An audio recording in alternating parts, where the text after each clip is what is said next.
महालक्ष्मी व्रत कथा।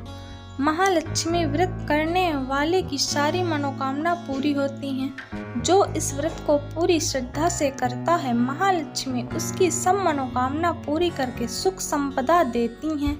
आइए सुनते हैं महालक्ष्मी व्रत कथा संपूर्ण पूजन विधि सहित।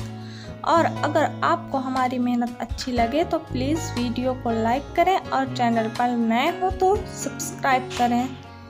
महालक्ष्मी व्रत कथा। एक समय महर्षि श्री वेदव्यास जी हस्तिनापुर पधारे। उनका आगमन सुन महाराज धृतराष्ट्र उनको आदर सहित राजमहल में ले गए। स्वर्ण सिंहासन पर विराजमान कर चरणोदक ले उनका पूजन किया।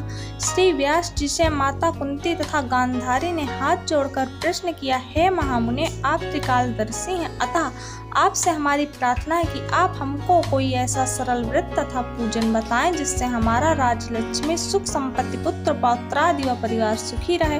इतना सुन श्री वेदव्यास जी कहने लगे, हम एक ऐसे व्रत का पूजन और वर्णन करते हैं जिससे सदा लक्ष्मी जी का निवास होकर सुख समृद्धि की वृद्धि होती है। यह श्री महालक्ष्मी जी का व्रत है जिसे प्रतिवर्ष अश्विन कृष्ण अष्टमी को विधिवत किया जाता है। हे महामुने, इस व्रत की विधि हमें विस्तार पूर्वक बताने की कृपा करें। तब वेदव्यास जी बोले, हे देवी, यह व्रत भाद्रपद शुक्ल अष्टमी से प्रारंभ किया जाता है। इस दिन स्नान करके 16 सूत के धागों का डोरा बनाएं, उसमें 16 गांठ लगाएं, हल्दी से पीला करें, प्रतिदिन 16 दूब और 16 गेहूं डोरे को चढ़ाएं। अश्विन कुमार कृष्ण अष्टमी के दिन उपवास रखकर मिट्टी के हाथी पर श्री महालक्ष्मी जी की प्रतिमा स्थापित कर विधिपूर्वक पूजन करें। इस प्रकार श्रद्धा भक्ति सहित महालक्ष्मी जी का व्रत पूजन करने से आप लोगों की राज्यलक्ष्मी में सदा अभिवृद्धि होती रहेगी। इस प्रकार व्रत का विधान बताकर श्री वेदव्यास जी अपने आश्रम को प्रस्थान कर गए। इधर समयानुसार भाद्रपद शुक्ल अष्टमी से गांधारी तथा कुंती अपने अपने महलों में नगर की स्त्रियों सहित व्रत का आरंभ करने लगी। इस प्रकार 15 दिन बीत गए। 16वें दिन अश्विन कृष्ण अष्टमी के दिन गांधारी ने नगर की सभी प्रतिष्ठित महिलाओं को पूजन के लिए अपने महल में बुलवा लिया। माता कुंती के यहाँ कोई भी महिला पूजन के लिए नहीं आई, साथ ही माता कुंती को भी गांधारी ने नहीं बुलाया।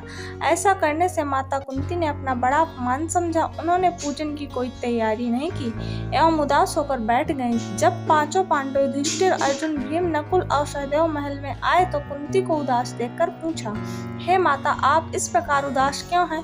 आपने पूजन की तैयारी क्यों नहीं की? तब माता कुंती ने कहा, हे पुत्र, आज महालक्ष्मी जी के व्रत का उत्सव गांधारी के महल में मनाया जा रहा है। उन्होंने नगर की समस्त महिलाओं को बुला लिया और उसके 100 पुत्रों ने मिट्टी का एक विशाल हाथी बनाया, जिस कारण सभी महिलाएं उस बड़े हाथी का पूजन करने के लिए गांधारी के यहाँ चली गईं, लेकिन मेरे यहाँ नहीं आई।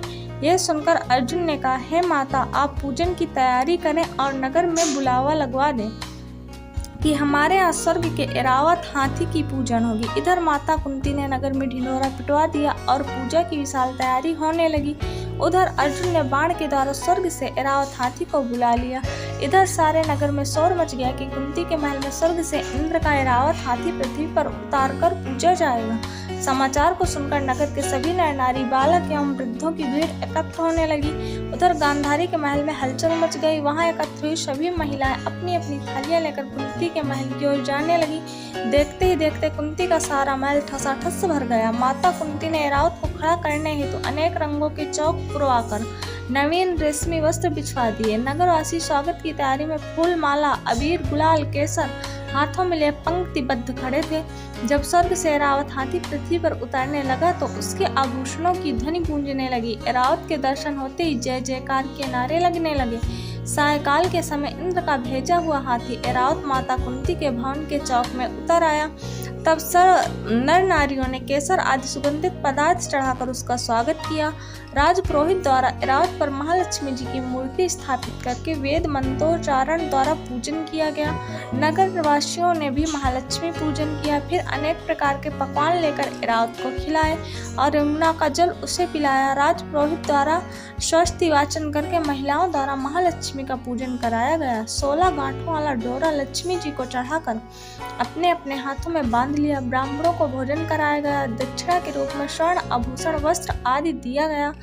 तत्पश्चात महिलाओं ने मिलकर मधुर संगीत लहरियों के साथ भजन कीर्तन कर संपूर्ण रात्रि महालक्ष्मी व्रत का जागरण किया।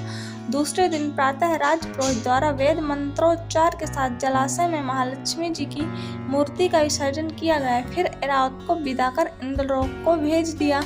इस प्रकार जो स्त्रियां श्री महालक्ष्मी जी का विधि पूर्वक व्रत एवं पूजन करती हैं, उनके घर धन धान्य से पूर्ण रहते हैं तथा उनके घर में महालक्ष्मी जी सदा निवास करती हैं। इस हेतु महालक्ष्मी जी की यह स्तुति अवश्य बोलें। महालक्ष्मी नमस्तुभ्यं नमस्तुभ्यं सुरेश्वरी हरिप्रिये नमस्तुभ्यं दयानिधे। इस प्रकार स्तुति करके माता को प्रणाम करके जयकारा लगाएं। दोस्तों, अगर आपको वीडियो पसंद आया हो तो प्लीज़ वीडियो को एक लाइक और चैनल पर नए हो तो चैनल को प्लीज़ सब्सक्राइब करके बेल आइकन को ऑल पर सेट कर लें और कमेंट में जय लक्ष्मी मैया जरूर लिखें। आपकी सारी मनोकामना माँ लक्ष्मी पूरी करेंगी। वीडियो को पूरा देखने के लिए धन्यवाद।